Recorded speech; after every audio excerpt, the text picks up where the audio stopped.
Hello students, हम उम्मीद करते हैं कि आप सभी काफ़ी अच्छे होंगे। यहाँ पर मैं जो हूँ, आप जो 1 फरवरी को एग्ज़ाम देने जा रहे हैं मैथमेटिक्स का इंटरमीडिएट 2022 में, उसके लिए मैं क्या किया हूँ कि डिफरेंशिएशन और इंटीग्रेशन को एक साथ मतलब कंपेयर कर करके मतलब यहाँ पर हम वीडियो अपलोड कर रहे हैं। इसे आप ध्यान से देखिएगा तो काफ़ी आपको हेल्प मिलेगा। इससे निश्चित आपके एग्ज़ाम में 15 से 20 क्वेश्चन आसानी से आप सॉल्व कर सकते हैं, तो ध्यान दीजिएगा। जैसे हमने यहाँ पर अवकलन और यहाँ समाकलन लिखा है। मालूम हुआ कि अवकलन को हम डिफरेंशिएशन बोलते हैं और समाकलन को इंटीग्रेशन बोलते हैं। आपको ये भी मालूम होगा कि ये जो समाकलन होता है ये डिफरेंशिएशन का उल्टा प्रोसेस है। मतलब integration is the inverse process of differentiation. ये बिल्कुल ठीक इसके उल्टा चलता है। अवकलन के उल्टा समाकलन एक तरह से समझिए, जैसे दिन का उल्टा रात, उसी तरह से अवकलन का उल्टा समाकलन मान कर चलिएगा। तो अगर हम यहाँ पर ये सब मैंने इजी फार्मूला को भी लिखा इसलिए चूंकि आपको याद है, फिर भी यहाँ पर एक बार रिवीजन करना काफी आवश्यक है। तो साइन एक्स का डिफरेंशिएशन एक्स के रिस्पेक्ट में करते हैं तो इसका कॉस एक्स होता है। लेकिन जब हम इसी को कॉस एक्स को, या ध्यान दीजिएगा, जब साइन को हमने फंक्शन माना तो इसका डिफरेंशिएशन क्या हो गया, कॉस एक्स हो गया। तो रिजल्ट मेरा कॉस एक्स हुआ। और जब ये जो डिफरेंशिएशन आया उसी को हमने इंटीग्रेट किया तो फिर हमको साइन एक्स मिल गया। मतलब इससे यह प्रूव हो जा रहा है कि अगर कोई फंक्शन है उसका डिफरेंशिएशन हम कर रहे हैं तो जो डिफरेंशिएशन आ रहा है उसी को हम जब इंटीग्रेशन करेंगे तो वह फंक्शन फिर आ जाएगा। तो देखिए, हम ये जो डिफरेंशिएशन को ही इंटीग्रेशन किए हैं, यानी कि cos x का इंटीग्रेशन किए तो पुनः हमें sin x मिल गया।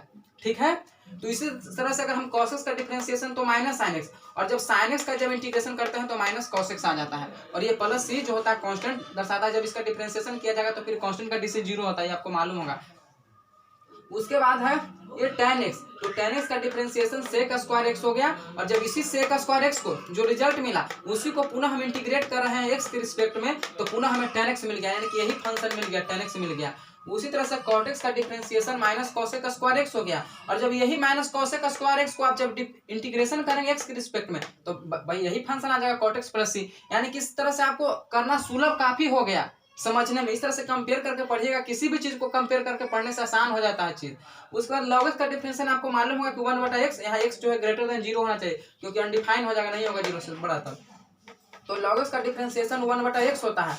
तो ये अगर इसी हम 1/x जो रिजल्ट आया डिफरेंशिएशन को ही जब इंटीग्रेशन करेंगे तो log mod x प्लस सी हो गया। मोड इसलिए लगाया क्योंकि यहाँ पर आपने पढ़ा होगा log के प्रॉपर्टी में कि आर्गुमेंट जो होना चाहिए वह शून्य से छोटा नहीं होना चाहिए, इसलिए हमने यहाँ मोड लगा दिया।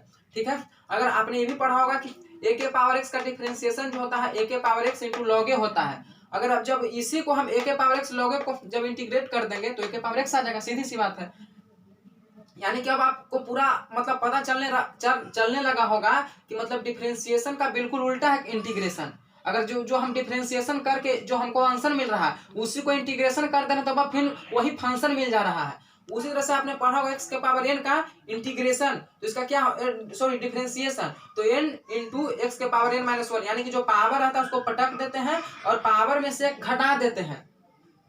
और यही x के पावर n का जब हम इंटीग्रेशन करते हैं x के रिस्पेक्ट में तो x के पावर n प्लस 1 मतलब पावर में एक ऐड कर देते हैं और उतना ही नीचे रख देते हैं। ठीक है, इसमें भी शर्त है कि n जो है ग्रेटर देन 0 होना चाहिए। अगर ऐसा नहीं होगा तो फिर अनडिफाइन हो जाएगा, नीचे 0 टर्म आ जाएगा। तो आपको मालूम होगा कि किसी भी संख्या में 0 से मतलब डिवाइड किया जाता है तो उसका वैल्यू इनफाइनाइट आता है। इसका मतलब अभी तक वैज्ञानिक भी नहीं पता लगा पाए हैं, इसको अपरिभाषित टर्म में रखा गया। ठीक है, तो ये हुआ रिजल्ट। अब आप समझिएगा, आखिर मैंने इतना 8 कंपेयर करके दिखाया तो आप आसानी से इसको समझ सकते हैं।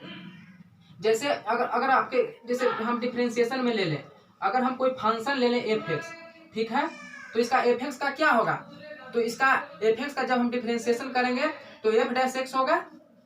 मान लीजिए कि इसका डिफरेंशिएशन f' आया, यानी कि इससे हमको ये प्रूफ हो गया कि जब हम इसी f' को अगर हम इंटीग्रेट कर देंगे तो यानी कि f(x) मेरा मिल जाएगा, f(x) प्लस सी मिल जाएगा।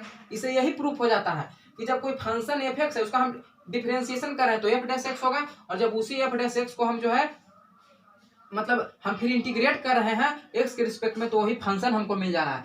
एग्जांपल सब क्रिएट कर सकते हैं आप, जैसे dy/dx हम यहाँ पर ले लेते हैं, आपका सिंपली ले लेते हैं sec x का। ठीक है, तो sec x का इंटीग्रेशन क्या डिसी क्या होता है, sec x into tan x।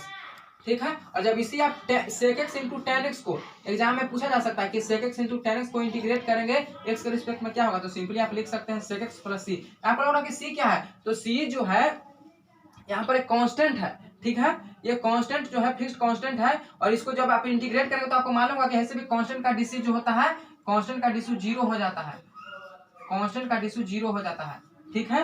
तो ये कुछ इंपॉर्टेंट जो था हमने कंपेयर किया। हम प्रयास करेंगे कि आप इसी तरह से कंपेयर करके जब मतलब करिएगा तो आपको आसान हो जाएगा ये चीज।